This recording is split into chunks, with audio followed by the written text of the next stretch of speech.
തുളസി.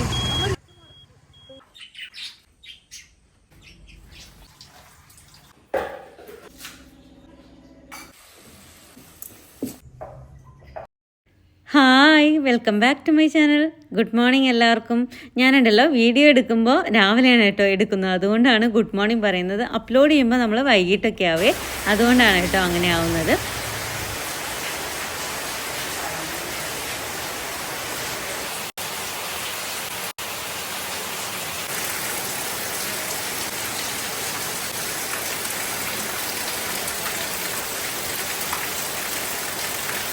ഇന്നും നല്ലൊരു മഴയുള്ള ദിവസമാണ് കേട്ടോ. അപ്പോൾ നല്ല മഴ തന്നെ പെയ്യുന്നുണ്ട് പുറത്ത്. അപ്പോൾ ഞാൻ വാതിൽ തുറന്നു നോക്കിയപ്പോഴേ കണ്ടത് മഴയാണ് കേട്ടോ. അത് കാരണം കൊണ്ട് എനിക്ക് ഇന്ന് മനസ്സിന് നല്ലൊരു സുഖമുണ്ട്. കാരണം എന്താ വെച്ചാൽ ഞാൻ രാവിലത്തെ മഴയൊന്നും അങ്ങനെ കാണാറില്ല കേട്ടോ. കാരണം ഇപ്പോൾ ലേറ്റ് ആയിട്ടാണല്ലോ എണീക്കുന്നത് മുഴുവൻ. അപ്പം അങ്ങനെ മഴ കാണാനുള്ള നേരമൊന്നും കിട്ടില്ല. വേഗം അടുക്കളയിൽ കയറി പാചകം ചെയ്ത് വേഗം ജിമ്മിനൊക്കെ പോവുക, അങ്ങനെയൊക്കെയാണ് കേട്ടോ ഇപ്പോഴത്തെ ഒരു കാര്യങ്ങളൊക്കെ വരുന്നത്. സായുവിന് കോളേജ് ഓപ്പൺ ആയിട്ടുണ്ട് കേട്ടോ. അതുകൊണ്ട് തന്നെ അവളെ ബസ് സ്റ്റാൻഡിൽ കൊണ്ടുവിടണം. അപ്പം ഇന്ന് എനിക്കാണ് കേട്ടോ ഡ്യൂട്ടി, ചേട്ടൻ ഇവിടെ ഇല്ല. അപ്പോൾ അതുകൊണ്ടാണ് ഞാൻ നേരത്തെ നീറ്റ് അവൾക്ക് ഫുഡൊക്കെ ഉണ്ടാക്കിയിട്ട് അങ്ങനെ അവളെ കൊണ്ടുവിടാമെന്ന് വെച്ചിട്ടാണ് കേട്ടോ. അതുകൊണ്ടാണ് ഇന്ന് രാവിലെ തന്നെ നമ്മൾ വാതിലൊക്കെ തുറന്നിട്ടുണ്ടായിരുന്നത്. അപ്പം ഞാനുണ്ടല്ലോ കുറച്ച് കൂന്തൽ നമ്മുടെ ഫ്രിഡ്ജിൽ ഇരിപ്പുണ്ടായിരുന്നു. അപ്പോൾ അവൾക്കത് ഇഷ്ടമാണ്. അപ്പോൾ അതുകൊണ്ടാണ് ഞാൻ ഈ ബ്രേക്ക്ഫാസ്റ്റിൻ്റെ ഒപ്പം തന്നെ അവൾക്കത് കൊടുക്കാമെന്ന് വിചാരിച്ചത്. ഇനി ചിലപ്പോൾ കുറച്ച് ദിവസം കഴിഞ്ഞിട്ടാണല്ലോ വരിക. അപ്പോൾ പിന്നെ അത് കൊടുക്കാണ്ടാവുമ്പോൾ എനിക്കൊരു മനസ്സമാധാനം ഉണ്ടാവില്ല. അല്ലെങ്കിൽ അങ്ങനെയാണല്ലോ അമ്മമാർക്ക്, മക്കൾക്ക് എന്തെങ്കിലുമൊക്കെ ഉണ്ടാക്കി വെച്ചിട്ട് അത് കൊടുക്കാണ്ടിരുന്നൊരു സമാധാനം ഉണ്ടാവില്ല. ഇതുപോലുള്ള തിരക്കുള്ള സമയത്ത് ഞാൻ മിക്കവാറും ദോശയാണ് കേട്ടോ ഉണ്ടാക്കാറ്. ദോശയുടെ കൂടെ ചമ്മന്തി ഉണ്ടാക്കാറുണ്ട്. അതുപോലെ തന്നെ കൂന്തൽ ഫ്രൈയും കൂടി കൊടുത്തു. സ്റ്റഡി ലീവും വെക്കേഷനൊക്കെ ആയിട്ട് 2 മാസത്തോളമായിട്ടോ സായി വീട്ടിലുണ്ട്. അതുകൊണ്ട് തന്നെ ഇന്ന് പോകുമ്പോൾ നല്ല വിഷമമുണ്ട് കേട്ടോ. എനിക്കും ഉണ്ട് അവൾക്കും ഉണ്ട്. ഞങ്ങൾ ചിലപ്പോഴൊക്കെ ഉണ്ടല്ലോ ചേച്ചി അനിയത്തിയെ പോലെയാവും, ചിലപ്പം ഞങ്ങൾ കൂട്ടുകാരികളെ പോലെയാവും. അതുപോലെ തന്നെ ചിലപ്പോൾ ഞങ്ങൾ അമ്മയും മകളാവാറുണ്ട് കേട്ടോ. കാരണം എന്താണെന്ന് വെച്ചാൽ ഇടയ്ക്കൊന്ന് ഞാൻ പേടിപ്പിക്കാറൊക്കെ ഉണ്ട്. പക്ഷേ വലിയ പേടിയൊന്നുമില്ല. അമ്മ പേടിപ്പിക്കുമ്പോൾ ഞങ്ങൾക്ക് ചിരിയാണ് വരുന്നതെന്നാണ് അവർ പറയുന്നത് കേട്ടോ. അതുകൊണ്ട് തന്നെ എനിക്ക് വലിയ പ്രായമായി എന്നുള്ള തോന്നലൊന്നും ഇല്ല. കാരണം എന്തുകൊണ്ടെന്ന് വെച്ചാൽ അവരുടെ ഒരു പ്രായത്തിലാണ് ഞാനിപ്പോഴും നിൽക്കുന്നത്. എന്നോട് പറയാനുള്ള ഒരു ഫ്രീഡം ഞാൻ 2 പേർക്കും കൊടുത്തിട്ടുണ്ട് കേട്ടോ. അതുകൊണ്ട് തന്നെ സായുവിന് എന്തെങ്കിലും ഒരു സന്തോഷം ഉണ്ടാവുക, സങ്കടം ഉണ്ടാവുക, അവളുടെ ജീവിതത്തിൽ എന്തെങ്കിലുമൊക്കെ കാര്യം നടക്കുകയെന്ന് വെച്ചാൽ ആദ്യം അവളെ അറിയിക്കുന്നത് എന്നെ തന്നെയാണ് കേട്ടോ. അത് ചിലപ്പോൾ അമ്മ എന്നത് ഉപരി ഒരു ഫ്രണ്ടിനോടെന്ന പോലെ അവളതെല്ലാം എന്നോട് പറയാറുണ്ട്. കാരണം അവൾക്കൊരു ബെസ്റ്റ് ഫ്രണ്ട് ഉണ്ടെന്ന് എനിക്ക് തോന്നിയിട്ടില്ല. ഫ്രണ്ട്സ് ഉണ്ട് കേട്ടോ ഇഷ്ടം പോലെ. പക്ഷേ ഏറ്റവും കൂടുതൽ എന്നോടാണ് കേട്ടോ അവൾ കാര്യങ്ങളൊക്കെ ഷെയർ ചെയ്യുന്നത്. എപ്പോഴും നമ്മൾ പാരൻസ് മക്കളുടെ ഫ്രണ്ടായിട്ട് ഇരിക്കുക എന്നുള്ളതാണ് കേട്ടോ. കാരണം എന്ന് വെച്ചാൽ അവർക്ക് തുറന്നു പറയാനുള്ള ഒരു ഇടം കൊടുക്കുക എന്നുള്ളതാണ്. എപ്പോഴും അവർ വേറെ വല്ലവരോട് ഷെയർ ചെയ്യണേക്കാൾ നല്ലത് എപ്പോഴും പാരൻസിനോട് ഷെയർ ചെയ്യുക എന്നുള്ളതാണ്. അതുപോലെ തന്നെ നമ്മളായാലും മക്കളോട് ഷെയർ ചെയ്യുക എന്നുള്ളതാണ്. കാരണം എന്ന് വെച്ചാൽ വേറെ ഒരാളോട് പറയുമ്പോൾ അവർക്ക് ആ ഒരു രീതിക്ക് മനസ്സിലാവണമെന്നോ, അതുപോലെ തന്നെ നമ്മുടെ സങ്കടങ്ങളോ നമ്മുടെ സന്തോഷങ്ങളോ നല്ല രീതിക്ക് എടുക്കണമെന്നോ, അതുപോലെ തന്നെ അപ്പുറത്ത് പോയി പറയില്ല എന്നൊക്കെ ഉറപ്പുണ്ടാവണം. ഒരിക്കലും ഒരമ്മയും നമ്മുടെ മക്കളുടെ കാര്യങ്ങൾ പുറത്തു പോയി പറയില്ല. അതുപോലെ തന്നെ നമ്മുടെ മക്കളും പറയില്ല. അപ്പോൾ അതുകൊണ്ട് നമുക്ക് വിശ്വസിച്ച് പറയാൻ പറ്റുന്നത് നമ്മുടെ മക്കളോട്, അതുപോലെ തന്നെ നമ്മുടെ പാരൻസിനോട് മാത്രമാണ് കേട്ടോ. അപ്പോൾ ആ ഒരു ഫ്രീഡം നമ്മുടെ വീട്ടിൽ ഉണ്ടാവണം കേട്ടോ.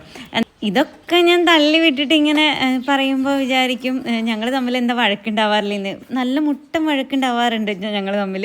പക്ഷെ അടുത്ത നിമിഷം ഞങ്ങൾ തമ്മിൽ ഒന്നാവാറുണ്ട്. അതങ്ങനെയാണ് കേട്ടോ. അല്ലാതെ വഴക്കുണ്ടാവാത്ത വീടൊന്നല്ല. നമ്മളൊക്കെ മനുഷ്യരല്ലേ. അമ്മയൊക്കെ ആകുമ്പോൾ ഇടയ്ക്കൊക്കെ ഒന്ന് പേടിപ്പിക്കും. അതുപോലെ തന്നെ തിരിച്ച് മക്കളൊന്ന് ഷൗട്ട് ചെയ്യും. അതൊക്കെ സ്വാഭാവികമാണ്. പക്ഷെ ഉള്ളിൻ്റെ ഉള്ളിൽ ആ ഒരു സ്നേഹം ഒക്കെ ഉണ്ടാവണം എന്ന് മാത്രം കേട്ടോ. പിന്നെ ഇതാ സായുവിനെയൊക്കെ ബസ് കയറ്റി വിട്ടിട്ട് ഞാൻ വന്നിട്ടുണ്ട് കേട്ടോ. തിരിച്ച് വന്നിട്ട് നമ്മുടെ കലാത്തിയ ചെടി കുറേ വാങ്ങിയിട്ടുണ്ടായിരുന്നു. പക്ഷെ നമ്മൾ ഇതുവരെ നട്ടിട്ടൊന്നുമില്ല കേട്ടോ. അതിൻ്റെ ഒപ്പം ഉണ്ടായിരുന്ന ഒരു പേരത്തൈയാണ്. ഇതിലൊരു 3-4-5 പേരയ്ക്ക് നമുക്ക് കൊണ്ടുവരുമ്പോൾ ഉണ്ടായിരുന്നു കേട്ടോ. വലുതായിരുന്നേ. അപ്പോൾ നമ്മൾ പറിക്കാണ്ട് ഒരെണ്ണം വീണ് പോയി പുഴുവായി കേട്ടോ. അപ്പോൾ ഞാൻ ഇതെങ്കിലും പറിച്ച് വയ്ക്കാമെന്ന് വെച്ചിട്ടാണ്. നല്ല ടേസ്റ്റ് ഉള്ളതാണ് കേട്ടോ. ഫസ്റ്റത്തെ വരുമ്പോൾ നല്ല മധുരമായിരുന്നേ. പക്ഷേ ഇത് മുറിച്ച് നോക്കിയപ്പോൾ അത്ര മധുരം തോന്നിയില്ല കേട്ടോ. തായ്ലൻഡ് പേരയ്ക്കാന്നാണ് കേട്ടോ ഇതിന് പറഞ്ഞത്. അപ്പോൾ ഞാനത് കട്ട് ചെയ്തിട്ട് ടേബിളിൻ്റെ മുകളിൽ വെച്ച് കഴിഞ്ഞാണ്ടല്ലോ അങ്ങോട്ടും ഇങ്ങോട്ടും പോകുമ്പോഴൊക്കെ കഴിക്കും. അല്ലാണ്ട് ഒരാൾ മുറിച്ചങ്ങനെ കട്ട് ചെയ്ത് കഴിക്കണ പരിപാടിയൊന്നും ഇല്ല കേട്ടോ. അപ്പം ഞാൻ ഇതുണ്ടല്ലോ ഇന്ന് രാവിലെ എന്തായാലും വലിയ കാര്യമായിട്ടുള്ള പണിയില്ല. ചേട്ടനും വലിയ സായും പോയില്ലോ. എന്നാൽ കുറച്ച് ചെടികളൊന്ന് പരിപാലിക്കാമെന്ന് വിചാരിച്ചിട്ട് ഞാനുണ്ടല്ലോ ഇൻഡോർ പ്ലാന്റ് കുറച്ച് വെച്ചിട്ടുണ്ട് കേട്ടോ, വളരെ കുറച്ചേ ഉള്ളൂ. അപ്പോൾ അതിലുണ്ടല്ലോ നമ്മൾ വെള്ളമൊക്കെ മാറ്റി കൊടുക്കണം കേട്ടോ ഇടയ്ക്ക്. അപ്പോൾ ഞാൻ ചിലത് വെള്ളത്തിലും അതുപോലെ തന്നെ ചിലത് ചകിരിപ്പൊടിയും ചാണകപ്പൊടി അങ്ങനെയൊക്കെ കൂട്ടിയിട്ടാണ് കേട്ടോ വെച്ചേക്കണത്. അപ്പോൾ ഞാനിത് ഈ വെള്ളം നമ്മൾ നിറച്ചിട്ടുള്ളത് അങ്ങ് മാറ്റി കൊടുക്കണം, ഇടയ്ക്കൊന്നും മാറ്റി കൊടുത്താലേ അത് നല്ല ഇതിൽ വളരുള്ളൂ കേട്ടോ. പിന്നെ ഇതേ നമ്മൾ മണ്ണുള്ളതും നമുക്കൊന്നും ചെയ്യാൻ പറ്റില്ല, കുറച്ച് വെള്ളം തളിച്ച് കൊടുക്കാൻ മാത്രമേ പറ്റുള്ളൂ. അങ്ങനെയുള്ള കാര്യങ്ങളാണ് കേട്ടോ ഇപ്പോൾ ചെയ്യുന്നത്. തിരക്കില്ലാത്ത ദിവസങ്ങൾ ഇങ്ങനെ ചെയ്യുമ്പോൾ നമുക്ക് കുറച്ച് പണി വലിയ കാര്യമായിട്ടുണ്ടാവില്ല കേട്ടോ. പിന്നെ എന്താണെന്ന് വെച്ചാൽ എനിക്ക് ജിമ്മിന് പോണേക്കാൾ മുന്നേ ഇതൊക്കെ കഴിച്ചിട്ട് വേണം കേട്ടോ പോകാൻ വേണ്ടിയിട്ട്. ഇങ്ങനത്തെ കുഞ്ഞു കുഞ്ഞു പണികളൊക്കെ കഴിഞ്ഞപ്പോഴാണ് കേട്ടോ ഞാൻ വിചാരിച്ചു ഉച്ചയ്ക്കുള്ളത് എന്തെങ്കിലുമൊക്കെ ഉണ്ടാക്കണ്ടേന്ന്. കാരണം എന്ന് വെച്ചാൽ ചോറ് മാത്രം നമ്മൾ ആദ്യം തന്നെ തെർമോ കുക്കറിൽ വെക്കും കേട്ടോ. ഞാൻ എണീറ്റതേ ആ തെർമോ കുക്കറിൽ ആദ്യം നമ്മുടെ ചോറ് ഇറക്കി വെക്കുക എന്നുള്ളതാണ് കേട്ടോ. അപ്പോൾ അതുകൊണ്ട് തന്നെ ചോറ് പിന്നീട് ഉണ്ടാക്കണത് എനിക്ക് ഭയങ്കര മടിയാണ്. അപ്പോൾ ഞാനത് കറിക്കുള്ളത് നോക്കുകയാണ് കേട്ടോ. ഒന്ന് ക്യാബേജ് തോരൻ ഉണ്ടാക്കാമെന്ന് വിചാരിച്ചിട്ടാണ്. സാധാരണയായിട്ട് നമ്മൾ ക്യാബേജ് അങ്ങനെ അധികം ഉണ്ടാക്കാറില്ല കേട്ടോ. ഞാൻ പിന്നെ ഫ്രൈഡ് റൈസിനൊക്കെ വേണ്ടിയിട്ടാണ് ഈ ക്യാബേജ് മേടിച്ച് വെച്ചിട്ടുണ്ടായിരുന്നത്. അപ്പോൾ എന്നാൽ എന്തായാലും ക്യാബേജ് എടുത്ത സ്ഥിതിക്ക് ഉച്ചയ്ക്ക് എന്നാൽ കുറച്ച് ഫ്രൈഡ് റൈസ് ഉണ്ടാക്കാമെന്ന് വിചാരിച്ചു കേട്ടോ. ആദ്യം തന്നെ ഞാൻ ക്യാബേജ് അങ്ങോട്ട് മെഴുക്ക് പുരട്ടിയാണ് കേട്ടോ ഉണ്ടാക്കിയത്. ഇന്ന് തോരനൊന്നുമില്ല, തേങ്ങ ഇട്ടാൽ നമുക്ക് തോരൻ എന്ന് പറയാൻ തോന്നുന്നു കേട്ടോ. എനിക്ക് അറിയില്ല അതിനെക്കുറിച്ച് വ്യക്തമായിട്ട്. ഞാൻ തേങ്ങയൊന്നും ഇടാണ്ടാണ് കേട്ടോ ഇന്ന് വെച്ചിട്ടുള്ളത്. പിന്നെ വിചാരിച്ചു ഞാൻ ഫ്രൈഡ് റൈസ് കുറച്ച് ഉണ്ടാക്കാമെന്ന്. എന്തായാലും റൈസ് നമുക്ക് എപ്പോഴും ഇവിടെ ഉണ്ടാവും കേട്ടോ, ബാസ്മതി. അപ്പോൾ പിന്നെ കുറച്ച് ഉണ്ടാക്കാൻ എളുപ്പമാണല്ലോ. ഞാൻ ബട്ടറിലാണ് കേട്ടോ ഉണ്ടാക്കുന്നത്. മിക്കവാറും നമ്മൾ സൺഫ്ലവർ ഓയിൽ ഉപയോഗിക്കൽ ഇവിടെ കുറവാണ്. അപ്പോൾ അതുകൊണ്ട് തന്നെ ഒന്നില്ലെങ്കിൽ ബട്ടറിൽ ഇല്ലെങ്കിൽ സാധാ വെളിച്ചെണ്ണയിൽ ഞാൻ ചിക്കൻ വറുത്തെടുത്തിട്ട് ആ ഓയിലാണ് കേട്ടോ ഉപയോഗിക്കാറ്. അപ്പോൾ ഞാൻ ഇന്ന് ബട്ടറിൽ തന്നെയാണ് കേട്ടോ ഉണ്ടാക്കിയിട്ടുള്ളത്. പിന്നെ അതിന് ഗ്രേവി ആയിട്ട് ചിക്കൻ മഞ്ചൂരിയൻ തന്നെയാണ് കേട്ടോ ഉണ്ടാക്കുന്നത്. ഞാൻ ഫ്രൈ ചെയ്തിട്ടല്ല കേട്ടോ സാധാരണയായിട്ട് ഉണ്ടാക്കാറ്. മിക്കവാറും ഞാൻ ചിക്കൻ വേവിച്ചിട്ടാണ്, വെറുതെ വേവിച്ചെടുത്തിട്ട് അങ്ങനെ ഇതിലേക്ക് ഒഴിക്കുകയാണ് കേട്ടോ ചെയ്യാറ്. സാധാരണ നമ്മൾ ഉണ്ടാക്കുന്ന പോലെ തന്നെ അതിലേക്ക് ചിക്കൻ വേവിച്ചെടുക്കുക, അങ്ങനെയാണ് കേട്ടോ എനിക്ക് ഭയങ്കര ഇഷ്ടം. എനിക്ക് ചൈനീസ് റെസ്റ്റോറൻറ്റ് പോയിട്ട് ഇതുപോലെ കിട്ടുമ്പോൾ ഭയങ്കര ടേസ്റ്റ് തോന്നി, അതുകൊണ്ടാണ് കേട്ടോ ഇങ്ങനെ ഉണ്ടാക്കുന്നത്. ഇപ്പം നമുക്ക് ഗ്രേവി തിക്കല്ലാന്ന് തോന്നും കേട്ടോ. പക്ഷേ ഉണ്ടല്ലോ കോൺഫ്ലവർ ആണ് നമ്മൾ ഒഴിച്ചേക്കണത്. അതുകൊണ്ട് തന്നെ കുറച്ച് നേരം വെച്ച് കഴിഞ്ഞാൽ നമുക്ക് ഗ്രേവി നല്ല തിക്കായിട്ട് വരും കേട്ടോ. നമ്മൾ ഇന്നാൾ മേടിച്ചിട്ടുള്ള ഫ്ലിപ്കാർട്ടിൽ നിന്ന് വാങ്ങിയിട്ടുള്ള ഓയിൽ ബോട്ടിലുണ്ടല്ലോ, അത് ഫില്ല് ചെയ്തിട്ടൊന്നും ഞാൻ വെച്ചിട്ടില്ല കേട്ടോ. അപ്പോൾ അത് കാരണം കൊണ്ട് ഇന്നിപ്പോൾ അത് നമുക്ക് ഫില്ല് ചെയ്യാമെന്ന് വിചാരിച്ചിട്ടാണ്. അപ്പം ഒലീവ് ഓയിലും അതുപോലെ തന്നെ കോക്കനട്ട് ഓയിലാണ് കേട്ടോ ഞാൻ യൂസ് ചെയ്യാറ്. അധികവും സൺഫ്ലവർ ഓയിൽ ഞാൻ യൂസ് ചെയ്യാറില്ല. ഇനിയിപ്പോൾ എന്തെങ്കിലുമൊക്കെ അത്യാവശ്യ കാര്യങ്ങളുണ്ടെങ്കിൽ മാത്രമാണ് കേട്ടോ ഞാൻ ഉപയോഗിക്കുള്ളൂ. നമുക്ക് ചിലപ്പോൾ ഒഴിച്ചുകൂടാൻ പറ്റാത്ത ചില കാര്യങ്ങളൊക്കെ ഉണ്ടെങ്കിൽ മാത്രം ആ സമയത്ത് ഞാൻ ഒന്നില്ലെങ്കിൽ ഒലീവ് ഓയിൽ ഇല്ലെങ്കിൽ ബട്ടർ അങ്ങനെയൊക്കെയാണ് കേട്ടോ ഞാൻ ഇടാറ്. അത് കഴിഞ്ഞിട്ടുണ്ടല്ലോ അതൊക്കെ ഫില്ല് ചെയ്തതിന് ശേഷം ഞാനിപ്പോൾ ടെറസിലേക്കാണ് കേട്ടോ കയറിയിട്ടുള്ളത്. കുറേ നാളായിട്ട് നമ്മൾ ടെറസിലേക്ക് കയറലില്ല, കാരണം മഴ നനഞ്ഞ് കിടക്കണോണ്ട് അടിച്ചു വാരിയാലും വൃത്തിയാവാറില്ല കേട്ടോ. അപ്പോൾ അതുകൊണ്ട് ഞാൻ ടെറസിലേക്ക് കയറാറില്ല. അപ്പോൾ ഇന്ന് കയറണം, കുറച്ച് ദിവസമായി വിചാരിക്കണം കേട്ടോ കയറണം. കയറിയിട്ട് നമുക്ക് നമ്മുടെ ഫാഷൻ ഫ്രൂട്ടിൻ്റെ വള്ളിയൊക്കെ ഉണ്ടല്ലോ, അതൊക്കെ അപ്പുറത്തെ വീട്ടിലേക്കൊക്കെ എത്താറായിട്ടുണ്ട് കേട്ടോ. അപ്പോൾ അങ്ങനെ പോയി കഴിഞ്ഞാൽ നമുക്കത് ബുദ്ധിമുട്ടാവും.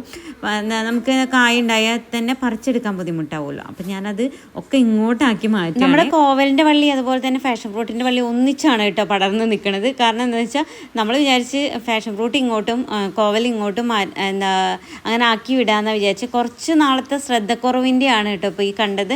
കാരണം രണ്ടും തമ്മിൽ ഭയങ്കരമായിട്ട് കെട്ടുപിണഞ്ഞ് കിടക്കുകയാണ്. അപ്പം ഇനി അതൊന്നും ചെയ്യാൻ പറ്റില്ല. അപ്പം ഞാൻ വിചാരിച്ചത് മിക്കവാറും ഒരു ചെടിയും കൂടി ഇതുപോലെ പടർത്തി വിടണം എന്ന് വിചാരിക്കുന്നുണ്ട് കേട്ടോ. വല്ല ഫ്രൂട്ട്സോ അല്ലെങ്കിൽ വല്ല പച്ചക്കറികൾ എന്തെങ്കിലുമൊക്കെ ഞാനിങ്ങനെ ഇത് പടർത്തി വിടാമെന്ന് വിചാരിച്ചിരിക്കണ്ടേ.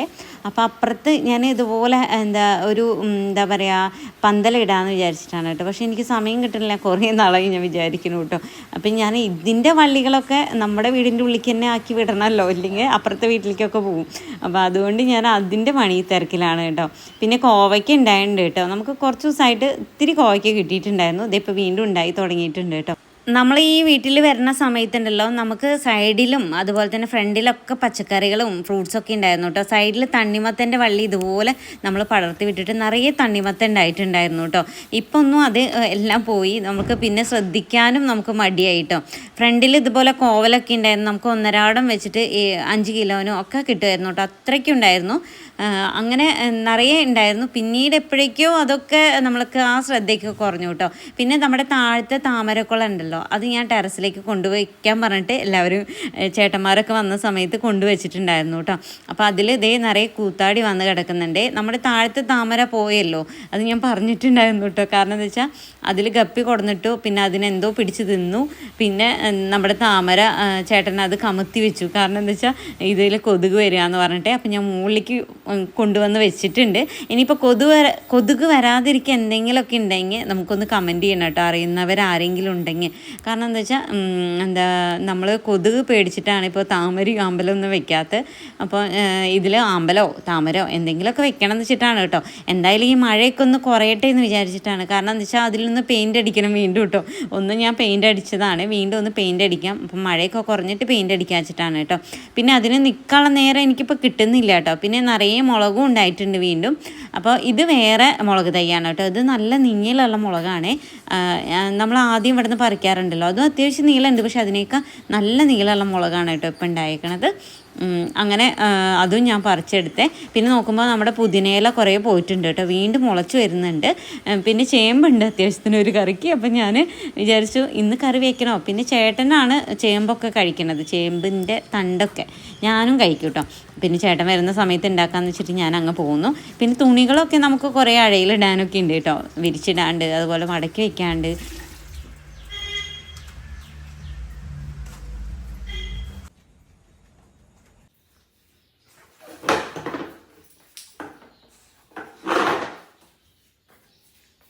അങ്ങനെ ഇതാ മുകളിലത്തെ പണിയൊക്കെ കഴിഞ്ഞ് ഞാൻ താഴത്തേക്ക് ഇറങ്ങിയിട്ടുണ്ട്. ഇനി നമുക്ക് എല്ലാവരും ഒന്ന് അടിച്ചു വാരണം കേട്ടോ. ഞാൻ ഡെയിലി തുടയ്ക്കുന്ന ഒരാളൊന്നല്ല കേട്ടോ, ആഴ്ചയിലൊക്കെ തുടയ്ക്കുള്ളൂ. കുട്ടികൾ ചെറുതായിരിക്കുന്ന സമയത്തൊക്കെ ഞാൻ എന്നും തുടയ്ക്കാറുള്ളൂ കേട്ടോ. കാരണം ഇപ്പം അങ്ങനെ വൃത്തികേടാവാറില്ല, അതുകൊണ്ട് തന്നെ ഞാൻ ഇപ്പം അങ്ങനെ ഇന്നും തുടയ്ക്കലൊന്നും ഇല്ല കേട്ടോ. അപ്പോൾ അതുകൊണ്ട് തന്നെ വേഗം അടിച്ചു വാരിയിടണം. അപ്പം ഉണ്ട് നല്ല മഴ നോക്കുമ്പോൾ. അപ്പോൾ ആ മഴയത്ത് അറബാന ഇങ്ങനെ കുറേ ദിവസമായിട്ട് ഇങ്ങനെ കിടക്കണം കേട്ടോ. അപ്പോൾ അത് എടുത്ത് വെക്കണമെന്ന് വിചാരിക്കും, പക്ഷേ എടുത്ത് വെക്കാൻ മറക്കും കേട്ടോ. അങ്ങനെ ഞാൻ അതൊക്കെ എടുത്ത് വെച്ച് കഴിഞ്ഞിട്ട് മഴേനെ നോക്കി നിൽക്കുകയാണ്. ഇത് കഴിഞ്ഞിട്ട് വേണം എനിക്ക് ജിമ്മിൽ പോകാൻ, മഴ നിൽക്കുമോ എന്നുള്ളതാണ് കേട്ടോ ഞാൻ നോക്കുന്നത്. അങ്ങനെ ഇതേ മഴയൊക്കെ നിന്നിട്ടുണ്ടായിരുന്നു. അപ്പോൾ അങ്ങനെ ഞാൻ ജിമ്മിലേക്കും പോയിട്ടുണ്ടായിരുന്നു കേട്ടോ. അപ്പോൾ ഇന്നത്തെ വീഡിയോ ഇത്രയുള്ള. വീഡിയോ ഇഷ്ടമാണെങ്കിൽ ലൈക്ക് ചെയ്യുക, ഷെയർ ചെയ്യുക, സബ്സ്ക്രൈബ് ചെയ്യുക, തൊട്ടടുത്തുള്ള ബെല്ലൈക്കൻ കൂടി എനേബിൾ ചെയ്യുക. അടുത്ത വീഡിയോ കാണാം. ബൈ. ഫീഡ്ബാക്ക് അറിയിക്കാൻ മറക്കരുത് കേട്ടോ, നെഗറ്റീവായാലും പോസിറ്റീവായാലും.